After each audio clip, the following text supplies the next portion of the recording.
Depuis 1989, des centaines d'acteurs du débat public sont venus échanger avec des étudiants et un public toujours plus large. Année après année, tous ceux qui ont participé à la Cité de la Réussite ont modestement essayé d'apporter leur pierre au débat citoyen. Partager des connaissances, s'intéresser, s'étonner, questionner, apprendre et comprendre les autres. Telles sont les valeurs simples que nous avons essayé de promouvoir depuis 2 décennies. Transmettre est consubstantiel à la nature humaine, qu'il s'agisse de la vie que l'on donne, du savoir que l'on partage, des biens que l'on lègue, des rites et croyances que l'on diffuse, oralement ou par écrit. La Cité de la Réussite est par essence le lieu où se jouent toutes les gammes de la transmission. On se presse au débat pour recueillir la parole et la pensée de celles et ceux qui s'obligent volontiers à transmettre leur expérience, leurs réflexions, leurs solutions ou leurs révoltes.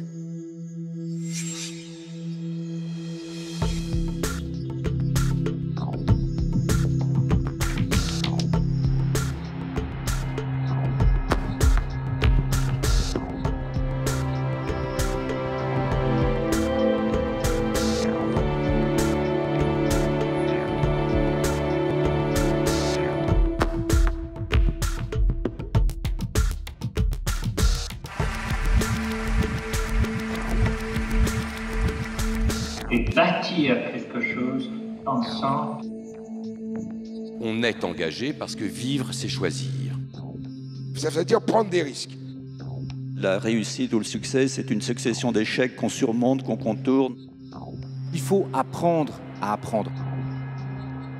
J'ai un rêve d'élever l'humanité par la danse. Quelle est l'œuvre d'art qui a pu transformer les gens autant que, je ne sais pas quoi, les 35 heures ou la retraite? Si ce n'était plus la solution McDonald's qui triomphait. Manger la même chose, penser la même chose dans tous les domaines, ça c'est le contraire de la cohésion. Cette mondialisation est au contraire une grande source de diversité. Je crois aux intelligences collectives. On fait partie d'une unité qui s'appelle l'humanité. Je pense qu'on manque plutôt de tolérance, souvent. On peut respecter quelqu'un qu'on n'aime pas, on ne peut pas aimer quelqu'un qu'on ne respecte pas. La France doit comprendre qu'elle est multiple et que la différence est une chance. Chacun sait qu'il constitue un maillon et que si ce maillon faiblit, tout s'écroule. La lâcheté générale à l'égard de la responsabilité politique. Mais l'idée, c'est d'installer que les hommes politiques sont complètement déconnectés des réalités. Nous sommes entrés dans un nouveau siècle et déjà, il est en danger. L'expérience, c'est une lanterne qu'on a dans le dos et qui éclaire le chemin parcouru. La lutte contre l'incertitude, c'est ça notre destin. L'avenir va être absolument passionnant. Bonjour, je vous remercie d'avoir choisi ce débat. Il promet naturellement d'être passionnant sur l'art et l'entreprise. Je remercie surtout nos 2 intervenants qui représentent l'un et l'autre le meilleur de chacun de ces 2 mondes. À la question posée art et entreprise, contradiction ou union naturelle, on a bien sûr tendance à choisir a priori contradiction, mais ce n'est pas si simple. Les entrepreneurs et les artistes ont sans doute beaucoup de valeurs communes. Nous le verrons probablement au cours de la discussion avec un panel d'étudiants qui a travaillé sur la question. D'abord eux, ensuite ce sera vous dans la salle qui pourra intervenir. Mais d'abord, je voudrais vous présenter nos invités. Angelin Prel-Jocage, vous êtes une figure de premier plan, une star de la danse contemporaine mondiale. Vos ballets sont inscrits au répertoire des plus célèbres troupes étrangères, comme la Scala ou le New York City Ballet. Vous avez chorégraphié près de 50 pièces, vous croulez sous les prix, dont dès 92 le Grand Prix national de la danse, et le reste, je ne peux pas tous les citer. Avec le Parc, une commande de l'Opéra de Paris en 1994, vous avez créé un classique du XXe siècle, repris au moins 5 fois depuis au Palais Garnier et dans beaucoup d'autres théâtres. En 1989, Nos, une de vos grandes œuvres, est une référence à vos origines. Vous êtes en effet né en 1957 de parents réfugiés d'Albanie qui se sont installés dans le Val-de-Marne. Vous y avez en 1984 lancé votre première compagnie. Votre père était menuisier, vous aussi, vous avez choisi les planches. Le public vous adore. Grâce à vous, il n'est plus effrayé par le côté abstrait de la danse contemporaine. En 1995, alors que vous veniez d'y installer votre jeune troupe, vous avez quitté Château-Vallon pour Aix-en-Provence après l'élection d'un maire Front National en 1995. Voilà donc 30 ans que dans le très beau pavillon noir conçu par Rodi Rucciotti, vous avez fait, à Aix-en-Provence, vous avez fait avec vos 24 danseurs de ce lieu un centre indispensable de l'art de la danse. Frédéric Sanchez, le président du directoire du groupe FIV, est aussi un artiste dans son genre. Il a fait faire à son entreprise une transformation spectaculaire. Feuilleter l'album de souvenirs de FIV, 200 ans d'histoire, c'est réviser celle de notre pays. FIV-Lille, c'était les locomotives à vapeur, le pont Alexandre III, les charpentes de la gare d'Orsay, les ascenseurs hydrauliques de la tour Eiffel, j'en passe, et des sucreries au Mexique et des cimenteries, je ne sais pas où. Ce fut même le pont d'Arcole, le premier pont en fer. Comme Creusot-Loire, comme beaucoup de grands groupes industriels français, le géant s'est essoufflé. Faute de retrouver une nouvelle jeunesse, les pertes se sont accumulées, des centaines ou des milliers d'emplois ont été perdus. Mais à la différence de Creusot-Loire, FIV-Lille n'a pas fait faillite. Frédéric Sanchez, Zorro, entre dans le groupe en 1990, directeur général en 1997, président du groupe en 2002. Il a réussi à le transformer en fournisseur d'intelligence, de solutions nouvelles pour les industries, en dopant les dépenses de recherche, en se développant à l'étranger. FIV fait donc aujourd'hui partie de ces entreprises intermédiaires agiles sur lesquelles on compte pour sauver l'emploi et le commerce extérieur français. FIV emploie 8000 personnes, gagne des marchés, bref, prospère. Et ce retournement d'une entreprise bicentenaire pouvait paraître inespéré il y a une vingtaine d'années. Donc, ces deux parcours, ces deux profils ne pourraient pas paraître plus différents. Ce sera d'autant plus intéressant de les entendre débattre.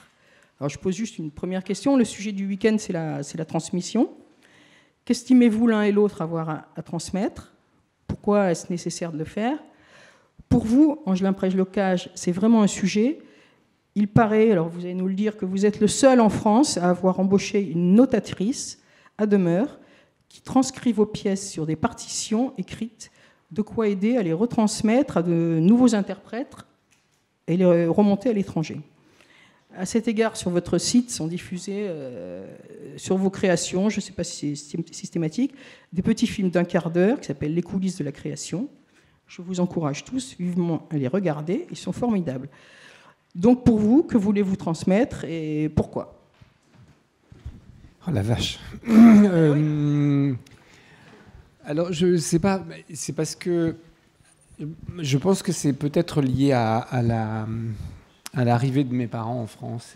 C'est étrange comme parfois la vie conduit les gens vers des choses dont ils n'ont pas forcément conscience. C'est-à-dire cette idée de transmettre est venue pendant que je travaillais. Et l'idée de la notation, au départ, pour moi, était un outil, tout simplement. Un outil très efficace, parce que j'avais remarqué que quand on apprenait un ballet, j'avais été donc danseur et j'apprenais des ballets en arrivant dans une compagnie, et le chorégraphe me montrait une vidéo, il me disait, tu vois, le gars en rouge, là, bah, tu fais tout comme lui. Et ça me troublait énormément, et en même temps, c'était la tradition dans le ballet. C'est cette tradition un peu orale, et puis un peu, à partir de vidéos, on apprend un rôle. Et la vidéo n'existait pas. Voilà, avant c'était une tradition orale, et puis on se rappelait, ah, mais oui, mais comment lui faisait comme ça, etc. Ce que je trouvais très étrange dans ce processus, c'est qu'on était dans la duplication d'une chorégraphie, mais on n'était pas dans l'interprétation d'une chorégraphie. Or, moi, c'est ça que je recherchais instinctivement quand je suis devenu chorégraphe, c'est que j'avais envie que mes ballets soient interprétés par les danseurs. Et je voulais pas quand je remonte un ballet, que le danseur danse exactement comme François, par exemple, que Pierre qui arrive ne danse pas comme François. Parce qu'au fil des années, évidemment, c'est toujours très stimulant de voir que les nouvelles générations réinsufflent des choses tout à fait actuelles à des ballets qui sont anciens. Par exemple, j'ai remonté Roméo et Juliette il y a 2 ans, qui est un ballet qui a été créé en 90, donc qui a 27 ans. Et les gens disent « Ah, c'est fou, ça n'a pas pris une ride ». Mais en réalité, pourquoi on a l'impression que ça n'a pas pris une ride? C'est parce que c'est réactivé, c'est resubstancé, si je peux dire, par les nouveaux danseurs qui arrivent, qui sont jeunes et qui donnent leur corps et leur interprétation. Et pour ça, la notation était une chose qui me paraissait assez vitale. Alors après, je vais revenir à ma petite boucle du départ. C'est pourquoi, après, je me suis posé la question de savoir est-ce que ce n'était pas une question de reconstruire une mémoire perdue que j'aurais évidemment perdu un peu en route quand mes parents ont quitté l'Albanie et qu'ils ont dû réécrire une histoire, et la leur et la mienne, et à travers ça peut-être un bout de la danse aussi. Voilà. Oui, alors surtout la transmission, ça ne doit pas être une injonction, quoi. Oui, non, juste de la transmission doit être une injonction, c'est une autre interprétation, pas une injonction. Et vous, Frédéric Sanchez, vous êtes donc le lointain dépositaire d'une entreprise bicentenaire. Est-ce que cela crée des obligations? Est-ce que c'est parce que c'est un employé de FIF qui, à la fin du 19e, a écrit la musique de l'Internationale, que c'est une raison pour faire table rase? Non, justement, Sabine n'a pas fait table rase. En fait, moi, ce que j'ai essayé, on a transformé complètement cette entreprise radicalement et on l'a projetée dans le 21e siècle, hein, en mettant l'accent, comme tu le disais, sur l'innovation, sur la nécessité d'imaginer les solutions de demain pour produire les produits que vous consommez tous les jours et qui permettent de construire nos villes, qui permettent de construire les voitures, bon, etc., etc. Mais en fait, fondamentalement, il fallait revenir aux racines. Cette société, elle avait une identité. Elle a toujours été pionnière dans l'innovation. C'est Fives-Lille qui introduit les premières machines à vapeur. C'est Fives-Lille qui, pour la première fois, développe et invente un procédé pour faire du sucre à partir de la betterave, alors que le sucre, en 1812, lorsque naît Fives, était produit à partir de la canne et venait des colonies. C'est Fives-Lille qui va imaginer et inventer et développer les premières machines, les locomotives électriques, etc., etc. Et effectivement, quand moi je me suis retrouvé dans cette entreprise et qu'elle était condamnée, chronique d'une mort annoncée, certains écrivaient que c'était la belle endormie qui est la relique des maîtres des forges qui devait maintenant mourir de sa belle mort. Je me suis dit que c'était pas possible parce que voyant ces ingénieurs à Lille, le groupe est né à Lille, ces ingénieurs et ce talent fou qu'on ne pouvait pas les abandonner. Et simplement, il fallait avoir l'énergie de trouver des solutions, de la projeter à l'international, de la projeter dans l'innovation. Mais cette identité-là, elle était profondément ancrée dans l'ADN de nos hommes et nos femmes. Alors après, on parle de transmission. Pour moi, le principal enjeu, ça a été justement, à partir de cette identité, d'arriver à organiser l'entreprise pour qu'elle oublie ses échecs, même si ces échecs l'avaient enrichi, et elle regarde positivement l'avenir. Et elle le fasse à partir de principes très simples. Valoriser l'échec, c'est le paradoxe. Ne pas le stigmatiser. Faire de l'échec le prix du succès. Au fond, vous ne pouvez pas faire de R&D si vous n'innovez pas. Et si vous n'innovez pas, et pour innover, il faut prendre des risques. Et il faut se tromper. Vous n'arriverez jamais à innover si vous ne vous trompez pas. À partir du moment où vous dites, c'est pas grave si vous vous trompez, l'essentiel, c'est d'essayer d'imaginer un monde différent et d'essayer d'imaginer les solutions qui vont avec et de ne pas, encore une fois, stigmatiser l'échec. Vous allez réussir. Vous allez libérer les énergies. Vous allez libérer la liberté de chacun. Bon, ça a été un grand principe. Un autre des principes, c'est d'organiser ce groupe en entité autonome. Petite entité, je parle d'un FIV 1000 pattes, avec un corps central et puis des pattes. Et les pattes, ce sont les entités. Et les entités, elles sont chacune responsables de leur avenir, de leur futur. Responsables, autorité et responsabilité doivent être alignées. Vous ne pouvez pas être responsable si vous n'avez pas l'autorité, mais si vous n'assumez pas aussi les conséquences. Vous ne pouvez pas, à l'inverse, avoir l'autorité si vous n'assumez pas les responsabilités liées à l'autorité.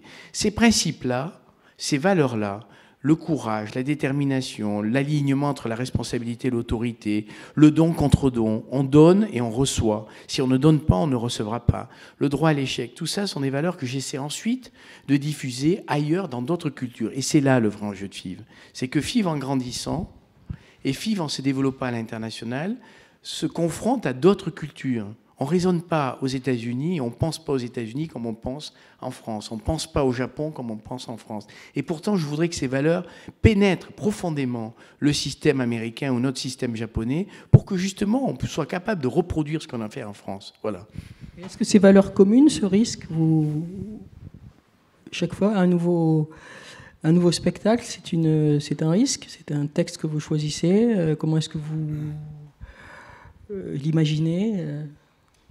C'est un risque parce qu'en fait, dès qu'on fait une chose, les gens attendent, ceux qui ont aimé par exemple une chose que vous avez faite, ils attendent de retrouver la même sensation, la même émotion, le même plaisir, la même évasion, je ne sais pas. Et donc, il pourrait y avoir une tendance pour un artiste de se perdre dans ça, c'est-à-dire de tomber dans une sorte d'ornière dans laquelle il s'embourbe au bout d'un moment parce qu'il est pris dans cette ornière, et même s'il veut faire un écart, il ne peut pas parce qu'il est pris dans cette espèce de conduit qui est le désir des autres de ce qu'il avait fait avant, etc.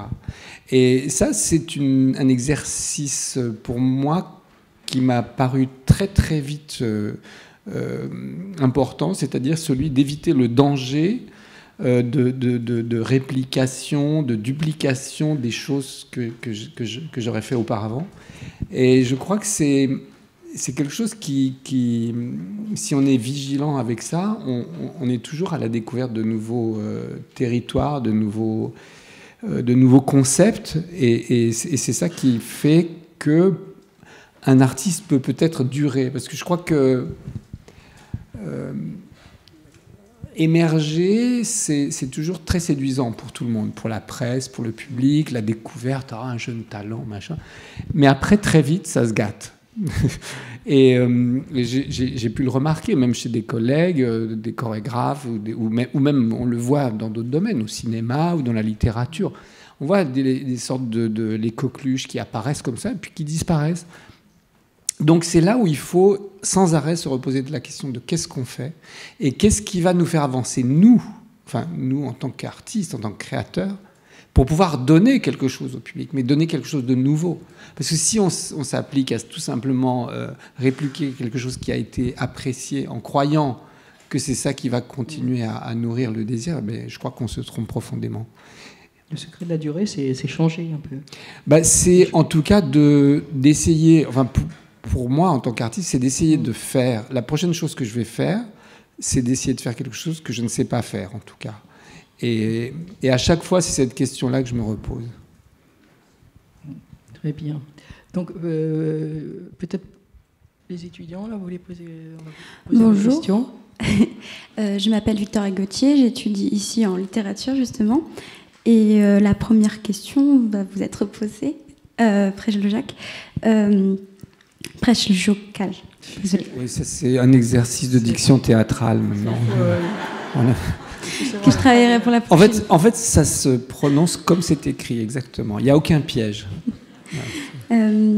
Par rapport au fait que vous avez été danseur, qu'aujourd'hui vous avez plutôt un autre métier d'être chorégraphe, mais qui est toujours lié à la danse. Et pour moi, j'y verrais une arrivée dans le cœur de l'entreprise culturelle, plus qu'être seulement artiste, faire toujours œuvre d'art, mais avec un autre regard en fait. Oui, je crois que... Alors, on parle de littérature, mais même par exemple si on parle en art contemporain, on voit qu'il y a beaucoup d'artistes, par exemple, qui sont vraiment des entrepreneurs.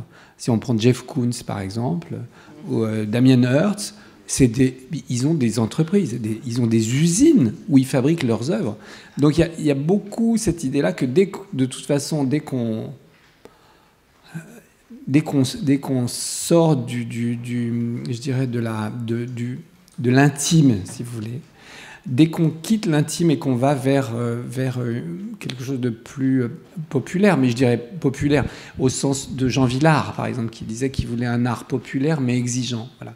Tant qu'on reste dans l'exigence et qu'on va vers quelque chose de plus populaire, alors on est obligé de multiplier, par exemple, de multiplier les danseurs, parce que parfois, il faut aller dans des salles plus importantes si on veut toucher plus de gens, et donc on doit avoir plus de danseurs. Donc c'est là que commence l'idée que vous appelez entreprise, mais moi que j'appelle pas entreprise, j'appelle ça une troupe, j'appelle ça une sorte de tribu artistique. Et c'est là que démarre effectivement cette idée de troupe. Dans mon cas, si je peux me permettre de développer un peu cette question, c'est venu assez naturellement, c'est-à-dire que tu parlais de ton entreprise qui est bicentenaire. Mais le ballet que je dirige, il est trentenaire. Il est né avec moi. J'ai travaillé avec deux camarades danseurs. Et on a fait un premier trio. Puis j'ai chorégraphié un quatuor, puis un quintet, puis un sextet. Et puis petit à petit, la troupe s'est agrandie. Et aujourd'hui, il y a 24 danseurs, il y a 60 personnes qui travaillent au Pavillon Noir, dans d'autres domaines, la communication, l'administration, la production, la presse, enfin voilà. Du coup, ça a été il y a eu une sorte d'arborescence à partir du tronc de la danse et de la création. Mais donc, c'est quelque chose qui a grandi d'une façon, je dirais que ça s'est fait à ma main, à mon gant. C'est comme un gant, si vous voulez. C'est pas que j'ai été nommé à la tête du ballet de Bordeaux, par exemple, ou du ballet de l'Opéra. Voilà, j'ai pas pris, tout à coup, on m'a pas parachuté là. C'est quelque chose qui a grandi autour de moi, c'est quelque chose qui transpire, c'est une sorte par capillarité, ça s'est fait, tout ça. Et donc, j'ai pas l'impression, si vous voulez, le mot entreprise me gêne pas, mais en même temps, je trouve qu'il ne correspond pas tout à fait à ce que j'ai l'impression qui s'est réalisé. C'est plus quelque chose presque de chimique. C'est comme une espèce de petite graine qui a poussé, puis qui s'est nourrie de l'humus, etc., et qui a grandi et qui a créé cette espèce de troupe qui est le ballet Près-le-Jocage, qui porte mon nom, mais qui est néanmoins une réunion d'individus qui apportent chacun leur savoir, leur personnalité, leur énergie et leur passion pour la danse. Quand je dis passion pour la danse, je parle aussi, par exemple, des gens qui travaillent à l'administration, au ballet, au Pavillon Noir, ou les gens qui s'occupent de la programmation, parce qu'on programme aussi des compagnies, on a des compagnies qu'on invite. Donc tout ce petit monde, finalement, se réunit autour de la passion de la danse. Et ça c'est mon plus grand bonheur, en fait. C'est d'avoir créé des postes pérennes, c'est des emplois aussi, pour 60 personnes autour de l'idée de la passion de la danse. Voilà. Enfin, donc, ouais. J'avais bien aimé, c'est ce que je vous disais, la définition de Brigitte Lefebvre, votre propos. C'est un chef de troupe qui rassemble les énergies dans un échange permanent. D'ailleurs, je pense que cette définition pourrait aussi vous convenir. Oui, un peu chef de troupe. Et en fait, souvent, parce que l'intitulé de cette séance était entreprise et art. Et on a tendance à opposer l'entreprise et l'art, et a fortiori l'industrie et l'art. Et en fait, je pense que dans bien des cas, ils se rejoignent. J'étais à l'inauguration du Louvre à Abu Dhabi, et ma première impression quand je suis arrivé dans ce musée, c'est pas les toiles, bien sûr je les ai découvertes ensuite, mais c'est d'abord la majesté de ce site, de cette réalisation. Et ma première idée a été de me dire, mais comment ils ont pu faire réaliser ce dôme? Bien sûr qu'il y a un architecte derrière, en l'occurrence Jean Nouvel, qui a conçu, mais il fallait que des gens fassent ce dôme, qui est du poids de la Tour Eiffel, qui repose sur des piliers qu'on voit même pas, qui est une espèce de moucharabie à travers laquelle passe la lumière, qui change d'ailleurs de couleur tout au long de la journée. Et vous vous dites que finalement cette création, un peu comme le disait Valérie, c'est-à-dire qu'il n'y a pas de beaux projets. En fait, il n'y a que des projets qui finalement naissent. Et pour naître, il ne suffit pas de concevoir, il faut faire. Hein, c'est l'homo faber versus l'homo sapiens aussi, de Alain. En fait, il faut faire. Et l'œuvre d'art, elle naît de cette réalisation. Et très souvent, elle s'intermédie par l'homme par le fondeur. Les œuvres de Giacometti sont magnifiques, mais elles sont passées par le biais de fondeurs. Demain, on fera peut-être ces œuvres d'art en 3D métal. Et nous travaillons au développement de ces imprimantes 3D métal. Donc, art et entreprise, ça ne s'oppose pas, ça va de pair. La beauté de l'objet, elle suppose bien sûr un créateur. Alors, c'est moins le cas de la danse, même si l'ouvrier a des gestes parfois que vous n'arriverez pas à mécaniser. Un geste qui fait qu'au fond, toute la difficulté va être de savoir transmettre la précision de ce geste à d'autres salariés, à d'autres ouvriers. Mais cette beauté-là, elle ne naît souvent que par le biais de ce travail industriel. Et voilà. Et donc, moi, c'est plutôt que souvent, quand on parle d'art et d'industrie ou d'art et d'entreprise, on pense mécénat et autres, bien sûr. Mais tout ça, au fond, il faut revenir à la base. Souvent, les industriels ont peur d'assumer le fait qu'ils contribuent aussi à la création d'objets magnifiques ou de monuments magnifiques. Vous parliez de Fives, mais Fives a marqué le 19e siècle. La gare d'Orsay, le Palais Royal, la Tour Eiffel, le pont Alexandre III, tout ça sont des réalisations, enfin une partie de la Tour Eiffel, réalisations de ces hommes et ces femmes du 19e siècle qui ont conçu des objets magnifiques. Et à l'époque, d'ailleurs, ils n'avaient pas besoin d'architectes. Ça sortait des bureaux d'études et c'était ensuite réalisé par les usines, par les travailleurs et par les ingénieurs des bureaux d'études. Et ça voyait le jour. Rappelez-vous que la Tour Eiffel était éphémère, elle devait être détruite. Donc, et ça marque de son empreinte notre histoire. Et comme peut-être dans 50 ans, on regardera le musée du Louvre à Abu Dhabi en se disant mais ce dôme, il est d'une beauté, franchement, beauté exceptionnelle. Il y a le site, il y a bien sûr les œuvres d'art, elles sont inouïes, mais il y a aussi cette réalisation humaine, et qui n'est pas uniquement le travail du concepteur qui s'appelle Jean Nouvel. Et j'ai d'ailleurs regretté que dans le discours, on ne parle pas de ces hommes et ces femmes qui avaient réalisé. Qu'on évoque que l'architecte, il est fantastique l'architecte, mais un architecte qui n'arrive pas à concevoir quelque chose qui soit réalisable, finalement, ça ne sert à rien. C'est, encore une fois, comme je vous disais, il n'y a pas de beaux projets, il n'y a que des beaux projets aboutis. La différence entre l'entreprise et l'art, c'est peut-être alors le but. L'objectif de l'art, il n'est pas utilitaire, l'objectif de l'entreprise l'est. Enfin, en principe, il vaut mieux. C'est vrai, mais il y a la factory de Warhol qui était aussi terrible. On parlait de factory, il faut vivre aussi, il faut permettre à cette troupe de vivre. Vous voulez poser une question? Bonjour, je m'appelle Anastasia Etsilia, je suis étudiante à la Sorbonne. Ma question est la suivante. Voyez-vous des similarités entre les sentiments de production des nouvelles idées au sein de l'entreprise et les sentiments de création artistique? Vas-y, Frédéric. Alors, attends, j'ai pas tout compris. Tu peux reposer la question? C'est deux formes de création, je pense, hein, c'est ça? Oui, les similarités entre la production des nouvelles idées dans l'entreprise et la création artistique. D'accord. Alors, je parlerai moins de la création artistique, je laisserai à Angelin le soin d'en parler. Au niveau de l'entreprise, nos bureaux d'études et surtout nos centres de recherche sont en permanence en train de réfléchir, d'imaginer ce que pourraient être des solutions technologiques différentes de demain pour, par exemple, arriver à réaliser des objets qu'on ne sait pas aujourd'hui produire par les moyens de production traditionnels. Je donne l'exemple, par exemple, de l'impression 3D métal. Aujourd'hui, grâce à ces technologies, on est capable de faire des pièces dans leur forme métallique, dans une forme inimaginable. Demain, on pourra faire des œuvres d'art avec ces machines. Mais on pourra aussi réaliser des... Mais bien sûr, et on pourra bien... Elle n'est pas spéculative.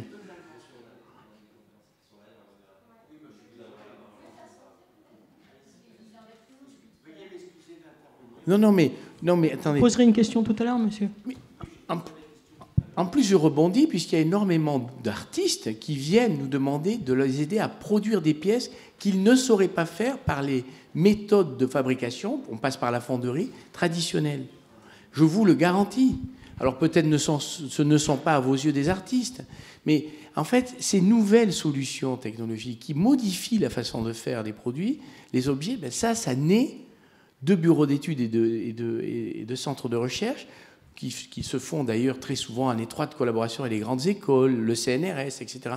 Et on réfléchit à ces méthodes de demain. Et ça permet de faire des pièces, encore une fois, qu'on ne saurait pas réaliser autrement.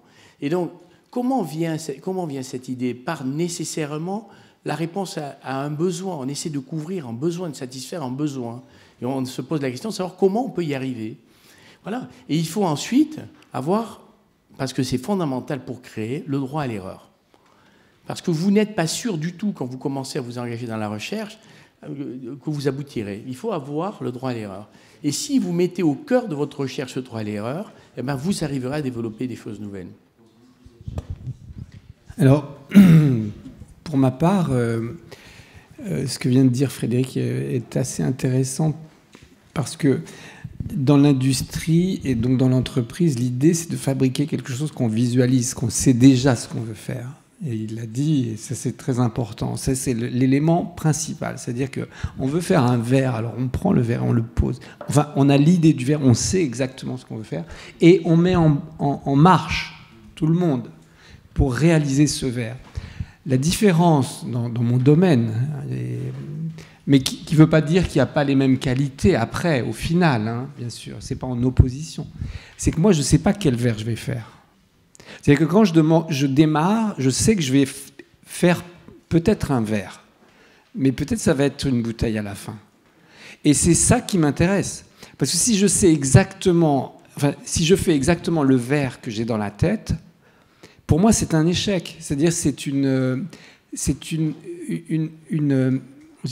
application presque mécanique d'un concept. Et il y a, pour moi, il n'y a pas de recherche artistique. Ce qui m'intéresse dans la recherche artistique, c'est le chemin. C'est-à-dire, c'est presque le verre lui-même qui va m'indiquer au fur et à mesure que je le cherche comment il veut être, lui, le verre. Enfin, c'est un peu bizarre ce que je vous raconte, peut-être, mais c'est pour vous expliquer tout simplement juste mon principe. Alors, c'est peut-être personnel, hein, mais moi, c'est comme ça que je travaille. C'est que je ne sais pas exactement quel verre j'ai dans la tête. Et ma grande surprise et mon grand bonheur, c'est de découvrir un verre que je n'aurais pas imaginé en amont. Et c'est le processus artistique qui produit le verre qui est à la fin et qui est bien supérieur en général au verre que j'aurais eu envie de créer intuitivement, si vous voulez. Et c'est là peut-être la différence fondamentale avec l'industrie qui, elle, cherche à reproduire un objet. Tu as parlé du désir, donc formaté, on sait qu'on veut ça parce qu'on veut satisfaire un besoin aussi, un besoin. Donc c'est pas non plus négatif, hein, c'est pas péjoratif, hein, ce que je dis. Mais là, voilà, là on réunit les gens, on dit on va faire ça, et tout le monde se met en marche pour faire ça. Moi je réunis les gens, je dis on va peut-être faire ça, mais peut-être que ça finira autrement. Et d'ailleurs, les artistes qui travaillent avec moi, et tout le monde d'ailleurs, que ce soit la com, la production, enfin tous les gens qui travaillent au Pavillon Noir, savent que c'est ça qui va se passer. Et c'est ça aussi qui les excite aussi, d'une certaine manière. C'est cette espèce de mystère de ce qui va sortir de ça. Et juste pour finir, je dirais que Picasso lui-même disait « Si je sais quel tableau je vais peindre, si je sais exactement quel tableau je vais peindre, alors pourquoi le peindre, en fait ?» Voilà. Et c'est vrai, quand vous lisez... Enfin, je vous ai un peu posé la question, mais quand vous lisez un texte, parce que vous lisez beaucoup, qu'est-ce qui va vous donner, déclencher votre désir de le danser, ou dire celui-là je dirais vous collaborez beaucoup avec des écrivains, Mauvigné, etc. Mauvigné, Eric Reinhardt, mais aussi des contes chinois, par exemple, enfin des textes de la Chine médiévale. Voilà.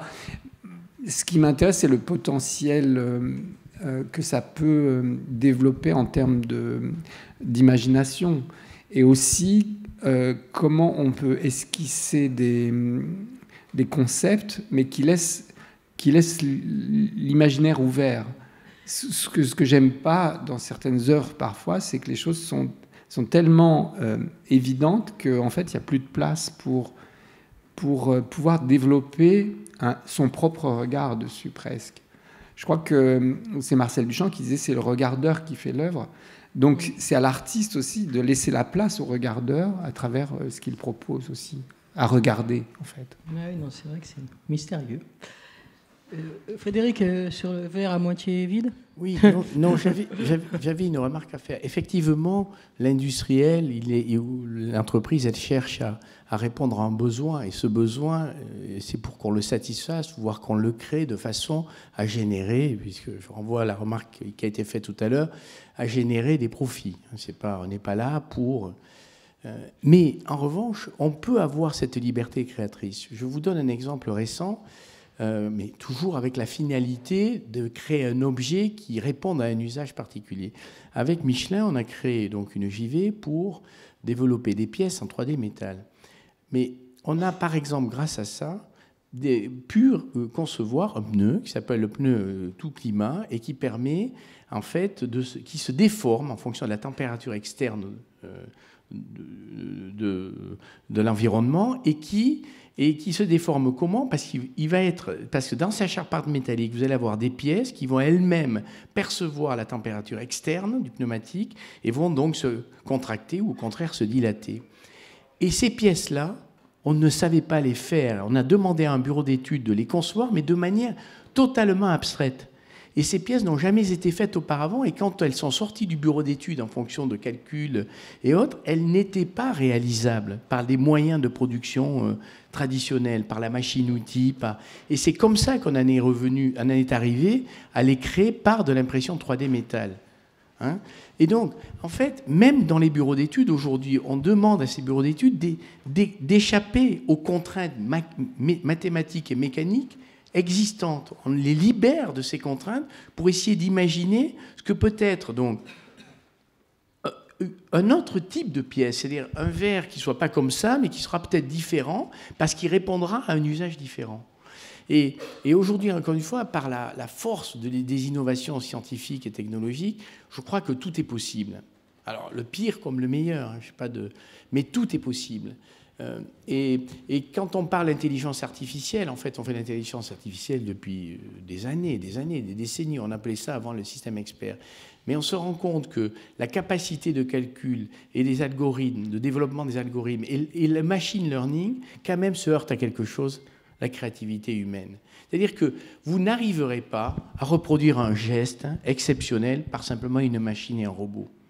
Il y a quand même une limite. Vous aurez beau développer des algorithmes qui vont auto-apprendre et qui vont permettre aux robots d'être de plus en plus précis, il lui manquera toujours l'intelligence humaine. Et d'ailleurs, l'archétype de ce que je suis en train de dire, c'est Toyota, qui est allé très loin dans l'automatisation de ses lignes de production au Japon et qui fait appel aujourd'hui à des retraités, des experts, parce qu'il s'est rendu compte que la productivité de ces lignes s'était réduite, avait baissé. Et pourquoi? Parce que les machines savent reproduire à l'infini, voire même à améliorer la reproduction à l'infini, mais que face à un imprévu, elles ne savent pas réagir. Et que ça, l'intelligence, parce que ce n'est pas qu'une intelligence cérébrale, c'est l'intelligence de la situation, c'est les émotions. Tout ça, la machine, aujourd'hui, n'est pas encore capable, et je crois qu'elle ne sera jamais capable. Certains vont vous dire que oui, je ne crois pas. Elle ne sera pas capable de se substituer à l'homme. Voilà. Moi, j'ai lu qu'un ordinateur a gagné un concours de romans, en fait, au Japon.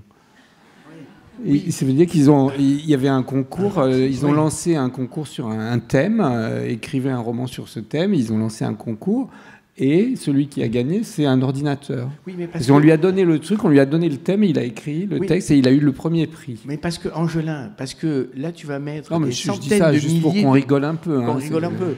Mais là, c'est possible, tu mets des centaines de milliers, c'est comme un jeu d'échecs. Tu mets toutes les combinaisons qui ont été... Tu programmes tout ce qui a été déjà fait que tu connais. Et donc, l'ordinateur va être beaucoup plus rapide que l'être humain pour imaginer la solution face à... Non, mais là, on ne parle pas de rapidité. Hein. Là, on parle de... Non, mais c'est le jury. Le jury ne savait pas. Ils ont lu le roman, ils ont dit « Waouh, c'est super ce truc. Wow, premier prix. Tac. » Mais c'est pas pour te contredire, c'est pour te dire qu'à un moment, je pense que on va être dans des limites. On va aborder des frontières là, qui vont être très complexes. Mais en revanche, je pense qu'il faut s'accaparer évidemment cette créativité peut-être nouvelle qu'il y aura. Enfin, je sais pas après. Je suis pas industriel alors. De toute façon, Bloomberg écrit maintenant des articles automatiques. Hein. Ils sont plutôt meilleurs que ceux des journalistes. Vous me direz, c'est pas des artistes, mais bon. Alors les filles, là. Bonjour, Anne-Laure Villa, étudiante à Paris 1 en double licence droit-philosophie. Le thème de notre conférence est l'art et l'entreprise. Et généralement, on associe l'art et l'entreprise au monde du mécénat. Et je me demandais si, dans le monde d'aujourd'hui, le mécénat a-t-il un objectif d'accroissement des richesses financières ou plutôt humaines? Et pour être un petit peu plus réduite, on va dire, l'art permet-il d'apporter un message fédérant les valeurs communes de l'entreprise et des employés de celle-ci, ou a-t-il seulement un but économique? Donc, initialement, ma question était plutôt destinée à vous, Monsieur Sanchez, mais elle peut aussi se poser à vous aussi. Vous faites du mécénat, vous? Mécénat... Ils sont radins, chef. En fait j'ai deux réponses à la question. D'abord, pour moi, quand on fait du mécénat, d'abord, FIF ne fait pas de mécénat. C'est à titre personnel que nous faisons du mécénat. Et je ne cherche pas à ce que mon nom soit derrière le mécénat que nous réalisons. Enfin, je veux dire, c'est totalement un acte gratuit. C'est pour permettre à des œuvres d'art ou au musée du Louvre d'acquérir des œuvres et y contribuer, comme peut-être certains d'entre vous le font.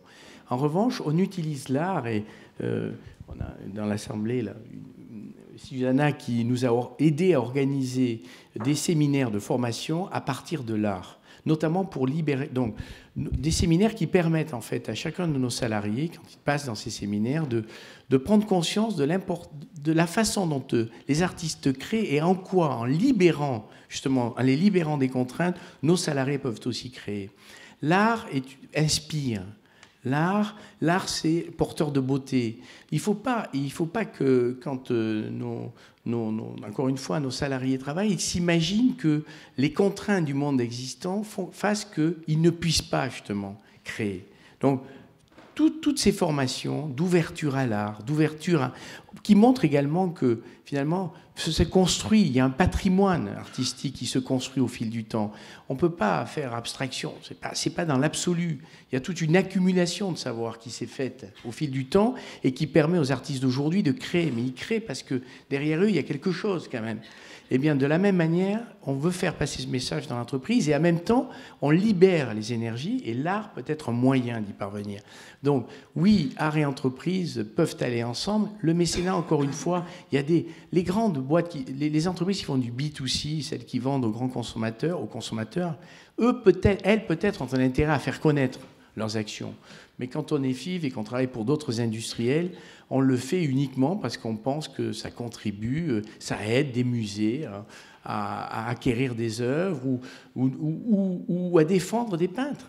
On défend avec Guylaine un ou deux peintres qu'on aime beaucoup, on les défend, on les soutient, on finance des expositions parce qu'on apprécie ces peintres. Mais on ne le fait pas du tout pour qu'on parle de nous dans la presse, on ne le veut surtout pas. On ne parle jamais de nous. Angelin ? Vous pouvez répéter la question ? Pas de souci. Oui, ok. Pour être plus précise, on va dire, l'art, en général, permet-il d'apporter un message fédérant les valeurs communes de l'entreprise et des employés de celle-ci, donc, ou sinon, a-t-il seulement un but économique ? Alors, l'art n'a pas un but économique, ça c'est la première partie de la réponse qu'on peut mettre en fin de votre question.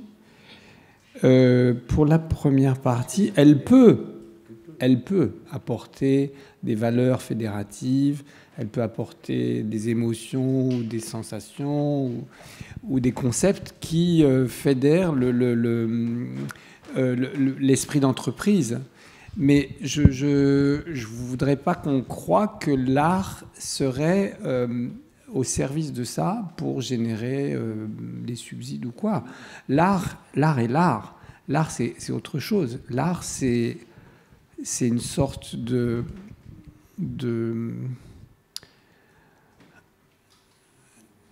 c'est quelque chose qui est lié à l'humanité et qui permet aux êtres humains de communiquer à travers le temps. C'est-à-dire que la Joconde nous parle aujourd'hui, tous les jours. Et d'ailleurs, quand on ne la regarde pas, elle ne nous parle pas. Elle ne parle pas quand on ne la regarde pas. C'est au moment où le premier spectateur, enfin le premier visiteur arrive au Louvre qui voit la Joconde, là, il y a un moment artistique en fait. C'est-à-dire que finalement, l'art, c'est plus le moment artistique que l'objet lui-même. L'objet est, je dirais, comme on dit, un objet transitionnel. C'est quelque chose qui permet aux êtres c'est comme une forme de communication télépathique, si vous voulez. Et c'est comme ça que je l'entends. C'est pour ça que la danse, par exemple, est pour moi un art absolument universel, parce que déjà, il ne fait pas appel au langage verbal. Et comme on est évidemment la tour de Babel à tout diffracté, donc on ne peut pas toujours communiquer. Mais avec la danse, on peut toujours communiquer. Avec un tableau, on peut toujours communiquer. Francis Bacon disait que ces tableaux ne parlent pas à la raison, mais qu'ils parlent au système nerveux. C'est-à-dire quand vous voyez un tableau de Bacon, en fait, c'est votre système nerveux, pour lui, selon lui, qui communique avec le tableau. Donc si on étend ça à l'idée de l'art, on s'aperçoit que même c'est un mode de pensée qui permet aux artistes de communiquer à travers le temps. C'est-à-dire quand on prend par exemple Le déjeuner sur l'herbe de Manet, qui est repris par Monet, qui est repris par Chagall, qui est repris... C'est-à-dire qu'entre eux aussi, ils communiquent. C'est-à-dire qu'ils se répondent, presque comme si on s'envoyait des textos, mais des textos artistiques. C'est-à-dire on fait une chose et l'autre, 200 ans après, répond par une autre chose. Et qui fait évoluer l'idée, pour moi, de l'humanité. Et c'est pour ça que j'ai une grande foi dans les bienfaits de l'art, mais pas seulement pour faire marcher les entreprises. Aussi, ça peut, mais pas que. Voilà.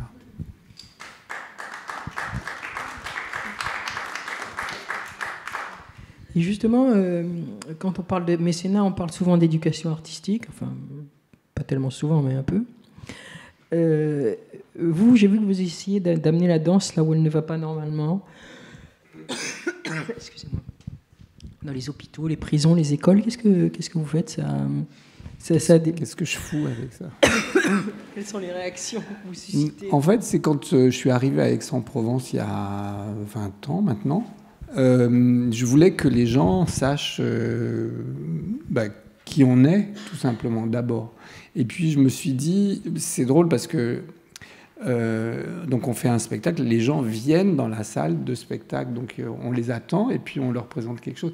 Mais je me suis dit, en fait, la danse ne va pas vers les gens, c'est les gens qui viennent vers la danse. Et j'ai commencé à constituer un groupe que j'ai appelé le Guide, c'est-à-dire le groupe urbain d'intervention dansée, qui est un groupe de 6 danseurs qui sont aguerris à des conditions de danse extrêmes, c'est-à-dire ils peuvent danser sur du béton, ils ont des baskets et ils arrivent dans une école, ils poussent les tables du réfectoire et puis ils dansent devant les élèves, etc. Et puis c'était plus une intuition que l'idée de faire quelque chose enfin, c'était un premier essai et ça s'est développé tellement bien et ça a été tellement fructueux pour la relation du public avec la danse à Aix qu'on a continué ce groupe et ce groupe perdure depuis 20 ans maintenant.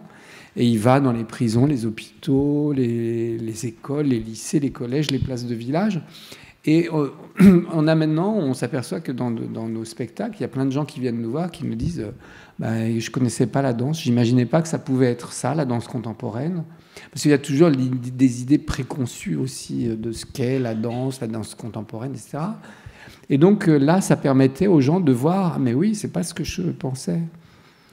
Et donc, on s'est aperçu qu'il y a beaucoup de gens qui sont venus vers nous après avoir vu ce groupe qui se produit à chaque fois avec, à la suite de la représentation, un échange avec le public. Les gens parlent et ils posent des questions.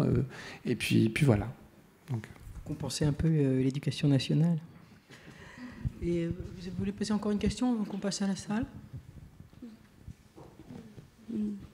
J'avais juste une question qui reprenait ce que vous avez dit précédemment, Monsieur Sanchez, par rapport au fait que vous introduisez l'art dans votre entreprise, donc par rapport à et pour moi c'était déjà présent vu que vous considérez que dans l'usine du futur, la conception aura une part bien plus importante qu'avant. Et est-ce que vous inviteriez d'autres entreprises, d'autres industries à faire de même, à introduire d'autres choses pour permettre à vos employés de se libérer, comme vous avez dit? Alors, là, attendez. Effectivement, demain, on concevra probablement des usines qui seront différentes, plus petites, réintégrées dans les villes. Il n'y aura pas de ville intelligente s'il n'y a pas d'usine intelligente. Et donc, mais ce ne seront pas des usines qu'on cache et qu'on éloigne des centres-villes. C'est toute la réflexion en cours. Mais ce seront des usines plus petites, plus flexibles, probablement faites en bois, pas dans les matériaux d'aujourd'hui, etc., etc. Bon, mais ça, c'est pas de l'art. C'est simplement, effectivement, cette capacité de création, mais appliquée à des domaines qui sont des domaines industriels et de la vie du quotidien. Ce n'est pas pour créer des œuvres d'art. Simplement, ce que je disais tout à l'heure à l'introduction, c'est que parfois, on peut aussi industriellement contribuer à la beauté. Même si on a du mal, nous, industriels, à l'assumer. On est toujours en train d'expliquer qu'on minimise l'empreinte environnementale des solutions qu'on met en œuvre. C'est ça l'industrie du futur, hein. C'est utiliser de nouveaux matériaux, développer de nouvelles solutions, réduire les impacts sur l'environnement. Mais il n'en reste pas moins que l'industrie créera toujours des impacts environnementaux. Il est totalement illusoire de penser que nous n'en créerons pas. Mais effectivement, aujourd'hui, on est dans une ère avec l'industrie du futur, l'industrie 4.0, avec l'automatisation, avec l'intelligence artificielle, où s'ouvrent des champs infinis et où la conception, le pouvoir réappartient à ces architectes, concepteurs dans les bureaux d'études. Ça, c'est vrai. Et il faut effectivement, avec l'obsession de réintroduire l'usine et l'entreprise dans les centres-villes, dans les villes. En fait, la Chine, paradoxalement, je prends souvent cet exemple de la Chine où les ouvriers allaient à vélo dans leurs usines. Aujourd'hui, ces villes ont tellement grandi que les usines qui polluent énormément sont fermées et que le Chinois n'utilise plus le vélo. Pékin, on est en train de se réapproprier le vélo, mais ils n'utilisent plus le vélo. Eh bien, l'idéal serait que demain, on aille de nouveau au travail en vélo. Et pas qu'à Paris, dans des bureaux, mais on recrée des usines dans les centres-villes pour que, plutôt que de les rejeter à 200 km, ce qui est très nocif, négatif pour l'environnement, mais négatif aussi pour la vie des gens qui travaillent dans ces entreprises qu'on a l'impression de vouloir cacher. Et ça, je suis convaincu que dans la ville de demain, telle qu'on la conçoit, ce sera possible. Et on la conçoit avec des architectes, avec des ingénieurs, avec des nouveaux matériaux. On met en œuvre tout ce champ des possibles qui aujourd'hui est vraiment infini. Il faut voir que la puissance de les outils aujourd'hui qu'on a à disposition, en 25 ans, les outils que nous avons à notre disposition ont démultiplié leur puissance et leur force. Et qu'on peut faire des choses et imaginer des choses qu'il était complètement illusoire d'imaginer il y a même 10 ans. Ça, c'est certain. Et donc, voilà, il faut avoir cet objectif et nous y travaillons. Et il n'y a pas que FIV. Il y a énormément d'industriels qui réfléchissent et travaillent sur ces solutions-là. La ville du futur, par exemple. Et je vous répète, dans la ville du futur, on ne peut pas y avoir de ville intelligente sans entreprises et industries intelligentes. Parce qu'il faut bien qu'il y ait des emplois. Il faut donner des emplois aux gens qui vivront dans ces villes. Et c'est ça le projet de l'industrie du futur. Est-ce que la salle a des questions? Maintenant,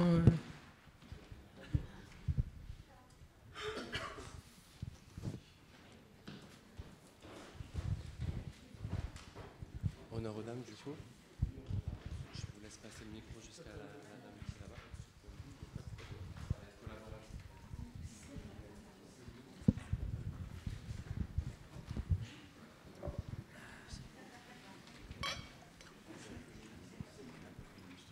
Bonjour, Hélène Andelsman, étudiante à HEC et stagiaire chez FIV.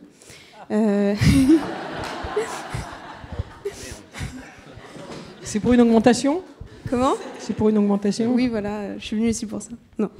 J'ai une question. J'ai pu constater en travaillant chez FIV, donc le mille pattes que vous décrivez, c'est un groupe qui a grandi par acquisition, avec des cultures différentes dans toutes les filiales. J'aimerais savoir, donc je pose la question à M. Sanchez en premier, mais je pense que M. Pré-Le-Chai aussi a quelque chose à dire. Qu'est-ce qu'il est bon de transmettre dans ce genre de grands groupes avec des cultures différentes, et au contraire, qu'est-ce qu'il est bon de laisser se développer et laisser à l'individualité? Et pareil dans la danse, la même question. Aujourd'hui, chez FIV, on emploie 80 nationalités. Et au siège, vous avez 17 nationalités. Et on parle à peu près 3 langues, l'espagnol, l'anglais et le français. Il en fait, il y a des valeurs pour moi qui ont fait la réussite de FIV et sa transformation, qui ont permis sa transformation, qu'il faut que nous fassions, qu'il faut qu'on promeute un peu partout dans le monde, malgré des différences culturelles très fortes. Je vous disais, par exemple, le droit à l'échec, parfaitement accepté aux États-Unis, très difficilement accepté ici. Nous, on en a fait, et ça, Sabine le sait pour avoir travaillé sur FIV, on en a fait un de nos principes, une de nos valeurs, une des pierres angulaires. On ne peut pas innover et créer si on n'accepte pas le droit à l'échec, et il ne faut surtout pas le stigmatiser. Et si vous êtes stagiaire à FIV, vous avez sans doute vu des gens en situation d'échec qui ont rebondi dans l'entreprise, parce que, bien évidemment, si on ne le stigmatise pas, il faut au contraire même le valoriser. Bon. Et ça, ce sont des principes que l'on a du mal, par exemple, à faire accepter à un Japonais. Un Japonais aura du mal à reconnaître qu'il est en situation d'échec. Il va préférer, il y a Harakiri derrière. Il va préférer cacher. Parce qu'effectivement, et donc culturellement, on fait passer ces gens dans des ateliers, dans les séminaires de Susanna, pour les amener à se dire que non, c'est pas grave. Mais je ne vous dis pas qu'on va gagner. Et c'est ce que j'expliquais tout à l'heure en disant, le vrai défi pour moi, c'est d'arriver à transmettre ces valeurs que je crois fondamentales et qui sont inhérents au succès et au futur de FIV. Après, il y a des différences culturelles qu'il faudra qu'on respecte. On ne fonctionne pas de la même manière en Chine qu'on fonctionne en Inde ou qu'on fonctionne au Japon. Et ça, on l'apprend au fil de l'eau en étant très local dans les pays où nous sommes. C'est-à-dire, les dirigeants en Chine, nous n'avons aucun dirigeant français, on n'a que des dirigeants chinois. On n'a que des dirigeants indiens. Alors certes, ils participent à nos séminaires, certes, ils échangent, certes, on fait de l'open innovation chez FIV, mais donc chacun peut apporter sa petite pierre à l'édifice lorsqu'on réfléchit à une nouvelle solution technologique, mais on va respecter les différences. On ne va pas non plus aller à l'encontre de différences fondamentales. Mais, par exemple, mais si vous voulez, on arrive à avoir un substrat de principes qui sont indispensables et auxquels on ne peut pas déroger dans le groupe. Je disais le droit à l'échec, il est fondamental pour moi. Je disais autorité-responsabilité, il est fondamental pour moi. Celui qui assume la responsabilité et qui a l'autorité doit assumer les conséquences de l'autorité et de la responsabilité qu'il a. Ce n'est pas la faute des autres. Le travail en équipe, on ne réussira que si on travaille en équipe, qu'on arrive à faire travailler les gens en réseau. C'est pas, le succès, il n'est jamais individuel dans une entreprise. C'est peut-être différent pour un artiste qui, lui, crée tout seul. Il ne peut que créer, souvent, il ne crée que tout seul. Nous, ce n'est pas le cas. Ça, c'est fondamental. Il faut pas on fait tout pour éviter que des gens y dérogent. Et lorsqu'ils y dérogent, on en tire les conséquences. Et l'organisation le sait. L'organisation le sait, voilà. Après, c'est toute la subtilité. On a deux risques. C'est que quand on grandit, quand on achète des entreprises, on se heurte à parfois des différences culturelles telles qu'il faut un temps fou pour arriver à transformer l'entreprise. Ça passe par le changement des hommes. Et puis deuxièmement, et ça prend du temps, et deuxièmement, quand on grandit, on peut parfois avoir tendance à oublier tout ça, dans l'urgence. Parce qu'on est dans un monde où tout va de plus en plus vite et où finalement le temps est le principal critère dans l'entreprise, je parle, où tout va très vite, où l'innovation ne cesse de remettre en cause vos modèles. Donc il faut en permanence réfléchir à aller vite. Et ça, parfois, on peut le faire au détriment de certaines valeurs.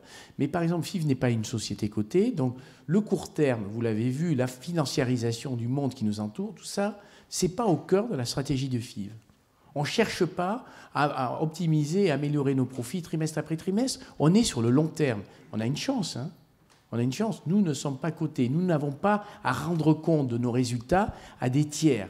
En fait, l'entreprise appartient à ces hommes et ces femmes. Il y a 300 actionnaires.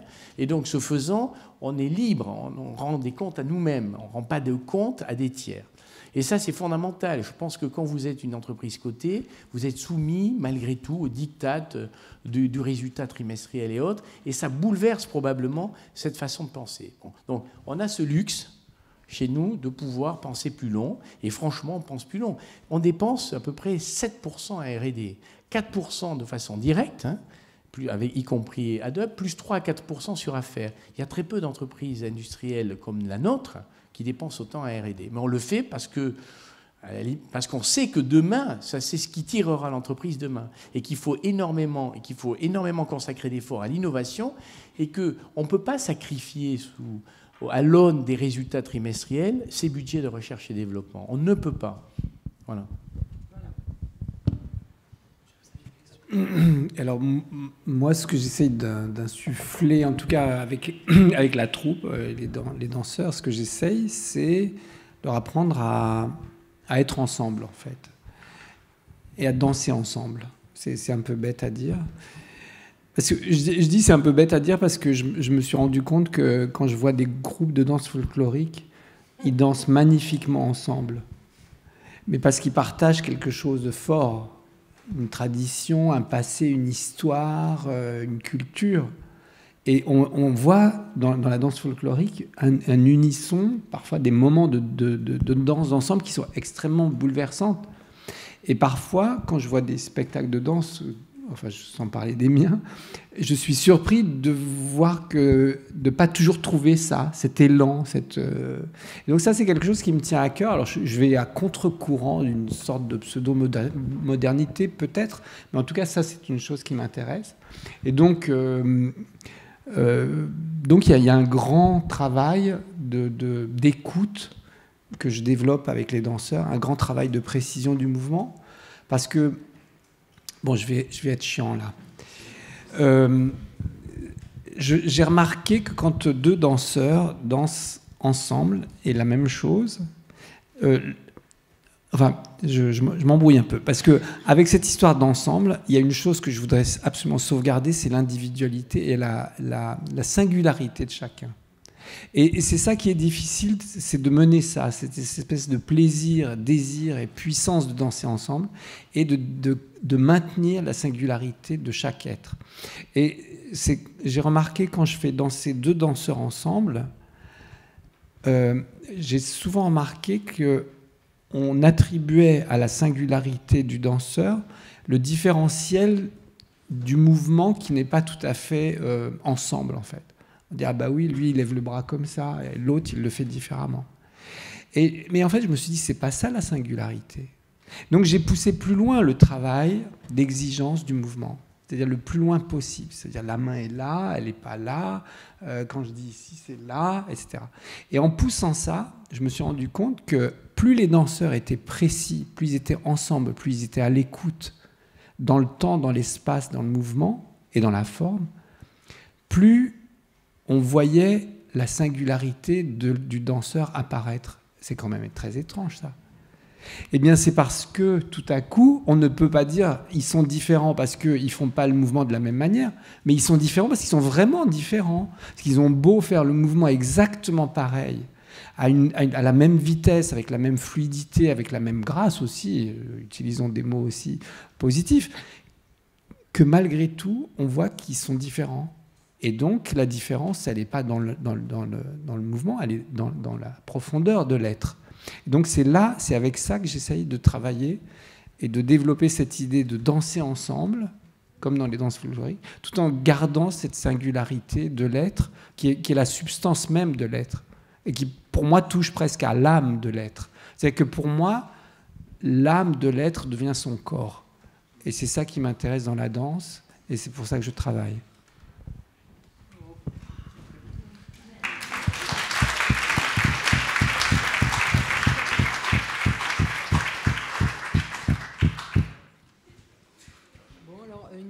Une autre question, monsieur ? Oui, je félicite Angeline Prejolkaj, dont j'admire le talent. D'abord, je vais me lever par correction, de faire preuve d'autant de calme, de pondération, avec autant d'esprit critique, de façon assez ironique, vis-à-vis d'un discours qui vise tout simplement à récupérer, au nom de la démission de l'État, le mécénat sur le plan de l'entreprise. Mais si, évidemment, le discours est là. Il est clair, il est précis, il est net. Alors je veux bien qu'effectivement, qu'au nom de cette démission de l'État, il y a un certain nombre d'intérêts privés qui viennent subvenir à cette démission et par conséquent participent d'un processus de création. Mais bon, en aucun cas, de toute façon, la création industrielle et entrepreneuriale ne peut se substituer ou ne peut prétendre en quoi que ce soit porter atteinte à la création artistique qui est de toute façon non reproductible, non consommable et irremplaçable. Or, vous êtes dans la remplaçabilité, la consommation, la reproductibilité. Donc le discours de M. Preliotkas vient de démontrer à l'exact contraire de ce que vous essayez de dire, ce qu'est l'art, à savoir que c'est irremplaçable, que c'est transcendant. Quand vous parlez de société, lui il parle de tribu. La tribu fait référence au sacré, c'est-à-dire au totem. Or, vous n'êtes pas dans le totémique, vous êtes simplement dans l'immanence d'une société qui fonctionne par rapport à des valeurs qui sont des valeurs tout simplement financières et des valeurs de rentabilité. Donc, je vous remercie, je vous félicite et je vous félicite, Monsieur Preliotkas. Mais bien sûr, vive le macronisme, mais bien sûr, on est très heureux. Non, mais bon, je félicite Monsieur Preliotkas d'une position qui est nette, qui est claire et qui est sans équivoque et qui vise à défendre un point de vue esthétique et artistique authentique, original, par rapport à une position qui est pour moi extrêmement contestable, en tout cas qui n'est que le reflet idéologique d'une société qui a démis de ses fonctions culturelles. Point. Bonne journée. Très bien, monsieur. Non, mais je crois que vous aviez déjà prévu. Parce que... Oui. Je peux apporter le micro tout de suite. Vous avez beaucoup de jeunes dans cette salle, beaucoup d'étudiants, et on parle de la transition. Qu'est-ce que vous pensez que les jeunes peuvent vous transmettre dans l'avenir? Cette génération peut vous transmettre dans vos domaines? Je vais commencer parce que ça va être rapide. En fait, c'est que dans la danse, en fait, je suis sans arrêt confronté à la jeunesse parce que les danseurs, par définition, ils sont plutôt jeunes. Mais ça ne veut pas dire que les... par exemple, moi, j'ai dansé il y a pas longtemps sur scène, donc c'est possible. Mais mais quand même, on peut. Enfin, je suis confronté à des générations de danseurs qui arrivent à chaque fois, et c'est eux qui me nourrissent. D'ailleurs, je l'ai dit tout à l'heure, enfin, je l'ai évoqué, l'idée qu'un ballet, par exemple Roméo et Juliette, que j'évoquais, mais il y en a d'autres, aujourd'hui, ces ballets sont dansés par des gens qui n'étaient pas nés quand je les ai créés. Et pour moi, c'est extrêmement émouvant de voir ça. Et donc, ce qu'ils apportent, c'est leur point de vue. C'est-à-dire qu'ils interprètent, en fait, comme un pianiste qui va jouer Glenn Gould d'une façon... Enfin, de Bach, pardon, d'une façon différente de Glenn Gould. Et je crois que c'est ça, l'interprétation, c'est remettre en question ce qu'a fait l'autre, se décaler, se positionner par rapport à l'autre et faire évoluer l'œuvre, en fait.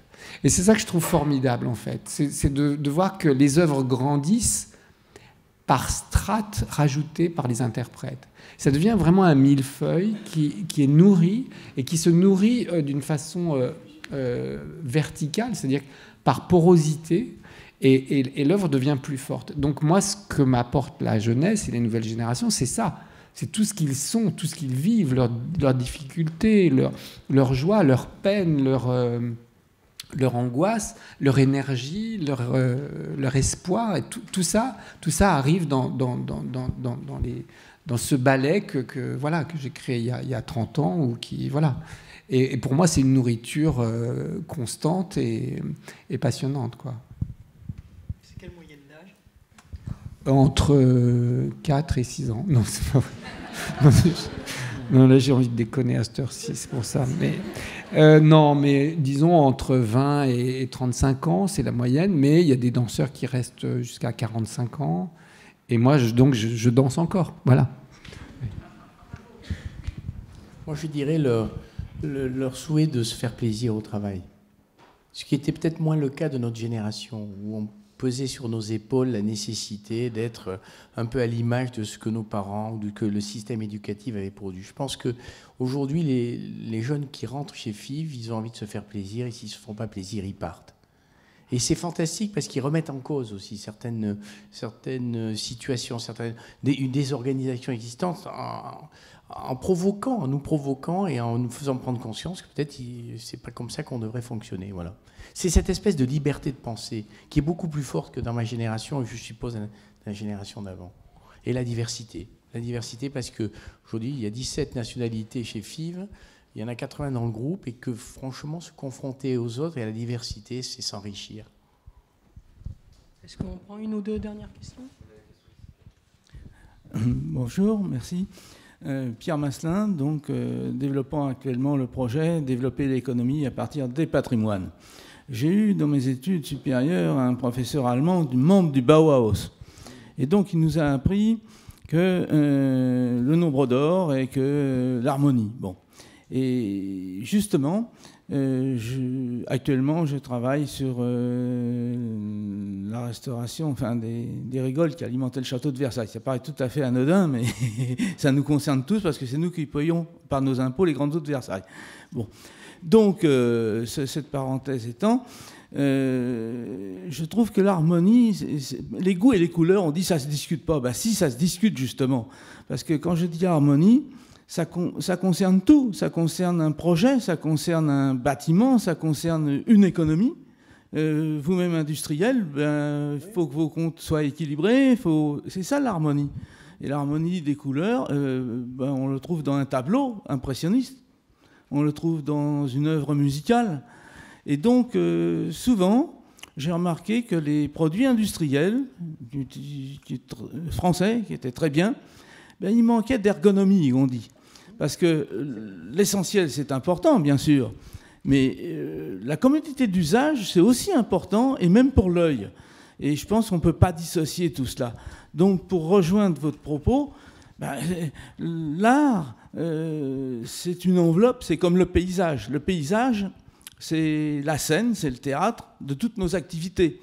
Eh bien, l'esthétique, l'harmonie, ça englobe toutes nos œuvres. Et je pense que c'est un facteur qu'il faudrait peut-être enseigner. Pardon ? Le j'entends pas, là. Ah oui, oui. Bon, non mais attendons. Donc il y a des limites. Bon, moi je ne juge pas. Je dis simplement, il faut faire tout avec harmonie. Et donc dans l'harmonie, il y a l'art forcément. Il faut un équilibre. Bien sûr, vous êtes libre de faire après n'importe quelle pitrerie ou ça c'est bon. Je ne juge pas les œuvres. Mais disons, quand vous avez un bel objet devant vous ou une architecture, comme par exemple ce qu'on voit ici à la Sorbonne, on peut être d'accord ou pas d'accord d'ailleurs, mais ça a été fait au 19e siècle, je crois, au 18e. Monsieur, vous avez une question? Pardon? Non, je voulais intervenir simplement. Je dis, l'art, il doit être partout finalement, et son expression, bien, c'est la qualité. Merci. Merci, monsieur. J'ai une question aussi. Bonjour. Bonjour, j'ai deux questions rapides pour les deux intervenants. La première question, c'est que vous avez dit que vous donniez beaucoup d'importance à l'individualité de vos danseurs, et je me demandais comment vous faites finalement pour justement qu'ils développent cette individualité, et est-ce que vous pensez que dans l'entreprise, finalement, l'individualité est importante ? Alors pour l'individualité, dans le processus de création, pour faire ce fameux verre qui n'existe pas et qui devient différent d'un verre, etc., je leur demande beaucoup de travailler, enfin je leur donne des thèmes, on cherche ensemble, et il y a des phases d'improvisation dans lesquelles ils peuvent développer des choses qu'ils ressentent et me les proposer, et il arrive fréquemment que je m'en inspire et qu'il y ait une sorte d'échange, une sorte de dialogue chorégraphique entre nous qui participe à la structuration du ballet dans son ensemble. Voilà. Ouais. Alors l'individualité, en fait pour moi, en gagnant ça, on gagne une équipe, on perd une équipe, et malgré tout, et pour revenir à ce que disait Angelin, il y a la nécessité de laisser l'expression individuelle. Vous n'innoverez, ne créerez, c'est à partir que si vous laissez à l'individu le soin d'explorer des champs nouveaux. Et ça, il le fera au départ seul. Puis ensuite, il se heurtera à une difficulté. Et là, il va s'ouvrir. D'abord dans l'entreprise, et puis aujourd'hui, on en fait de plus en plus. Alors, je sais que ces mots vous paraissent barbares, de l'open innovation, c'est-à-dire qu'on s'ouvre à d'autres. Et on partagent nos difficultés techniques avec d'autres qui sont en dehors de l'entreprise et qui vont peut-être apporter leur petite pierre à l'édifice pour nous aider à régler un problème. Mais donc, à la fois, une entreprise, on gagne ensemble, on perd ensemble. Il n'y a pas un chef, et il n'y a pas... Enfin, c'est ce que j'essaie de faire passer. Moi, je suis né dans le Sud-Ouest, j'ai fait du rugby, on gagne ensemble, on perd ensemble. Mais il y a des individualités malgré tout. Hein. Et dans l'innovation et la création, a fortiori, dans les départements R&D de nos entreprises, on cherche surtout à ce que l'individualité s'exprime. Mais l'individu, il réussira d'autant plus facilement qu'il partagera, qu'il s'appuiera sur un réseau de compétences qui seront un peu partout dans le monde et puis éventuellement à l'extérieur. S'il s'ouvre au monde, s'il accepte d'aller voir les clients, ses clients potentiels, s'il travaille en relation avec le CNRS ou les grands instituts de recherche, travaille beaucoup avec les centres de recherche des grandes écoles d'ingénieurs parisiennes. Il faut s'ouvrir parce que sinon, nécessairement, vous passerez à côté de la vitesse à laquelle tout bouge. Et d'ailleurs, les entreprises s'ouvrent de plus en plus aux start-up. Hein, pourquoi ? Parce qu'on apprend beaucoup, mais en même temps, il ne faut surtout pas tuer justement cette capacité d'innovation de la start-up, et c'est toute la difficulté que les grands groupes on a parfois. On leur impose des règles, et il faut essayer d'éviter de leur imposer trop de règles contraignantes qui font que ça tuera leur créativité. Mais c'est ce jeu entre individualité et collectif. Il y a un équilibre à trouver, et encore une fois, dans le domaine de la recherche et développement, pour moi, l'individualité doit s'exprimer à fond. Je sais qu'à un moment, Hermès nous expliquait que l'homme qui crée les parfums, alors je ne sais pas comment il appelait ça, les essences, avait carte blanche. Les fragrances avaient carte blanche. Il partait dans le monde entier, il pouvait disparaître pendant 6 mois sans donner de nouvelles, il était à la recherche de fragrances. Et ça, c'est que comme ça qu'Hermès innovait, disait-il. Et je crois qu'il a raison. Ils avaient raison. Et nous avons fait la même chose. C'est-à-dire que dans les départements d'innovation, ils ont toute liberté d'essayer d'imaginer, encore une fois, avec une force que l'on a aujourd'hui, c'est ce monde ouvert qui permet parfois, quand vous vous heurtez à un problème, d'aller trouver la solution ailleurs, y compris en dehors des murs de l'entreprise. Ouais. La dernière ? Bonsoir, je m'appelle Eva Biel, je suis écrivaine. Je voulais rebondir sur ce que vous avez dit tout à l'heure par rapport au fait qu'il peut y avoir aujourd'hui des artistes et des créateurs parce qu'il y en a eu avant eux. Et donc, ils ont la transmission en fait à marcher et ils peuvent se rattacher à ces œuvres, se les approprier et créer. Et je voulais souligner que s'il y a une transmission qui n'existe pas, qui n'a pas lieu, c'est celle des œuvres créées par des femmes. C'est-à-dire que toutes les œuvres créées par les femmes, que ce soit des livres ou des peintures, ne sont pas transmises aux femmes. Et cette invisibilisation a pour conséquence une inhibition chez les femmes qui fait qu'il y a beaucoup moins de créatrices. Et donc je pense que c'est une nécessité de transmettre ce patrimoine des femmes. Alors, est-ce que du coup il y a une autre question ou... Est-ce que c'est une question ou... Alors attendez, parce que... Vous demandez qu'est-ce qu'on fait pour les femmes, c'est ça ? Enfin, non, ça c'est vous qui dites ça. Hein. Quelle est la question, pardon ? C'est une observation, mais si vous avez envie de réagir par rapport à ça, c'était une observation parce oui. que c'est un week-end sur la transmission. Oui. Je pense que c'est l'endroit. Non, mais je pense que la question avec les femmes, c'est pas la transmission, c'est comment la société ne laisse pas la place au développement après transmission, parce que toute femme peut consulter n'importe quel livre. Il n'y a pas d'obstacle à ce que les femmes aient accès à un livre, par exemple. C'est pas ça, c'est qu'elles ne sont pas enseignées. Comment ça, elles ne sont pas enseignées ? C'est-à-dire qu'il faut qu'on sache que ces femmes-là ont existé. Il faut qu'il y ait des cours où on en parle. Oui, mais en littérature, souvent à l'école, on va vous apprendre Baudelaire. Oui, mais on va pas vous apprendre des livres de femmes qui n'ont pas écrit. Oui, mais il y en a eu beaucoup qui ont écrit, mais on fait aussi le choix de ne pas les enseigner. Mais je crois que... non, mais bon... En tout cas, non, moi, ce que je pense, c'est que, évidemment, je trouve que chacun est dans son... c'est qu'on essaye de maintenir les femmes, c'est vrai, depuis très très longtemps, dans certains rôles. Ça, je suis tout à fait d'accord. En revanche, je ne suis pas sûr que les femmes n'aient pas accès à la littérature des femmes qui ont écrit. Ce qu'on peut déplorer, c'est qu'il n'y a pas eu assez de femmes qui ont écrit dans le passé. Vous comprenez ? Mais bien sûr, mais on peut les lire, non ? Enfin, je ne vous contredis pas, hein, mais non, mais en fait, ce qu'il faut, c'est effectivement tout faire pour combattre ce plafond de verre.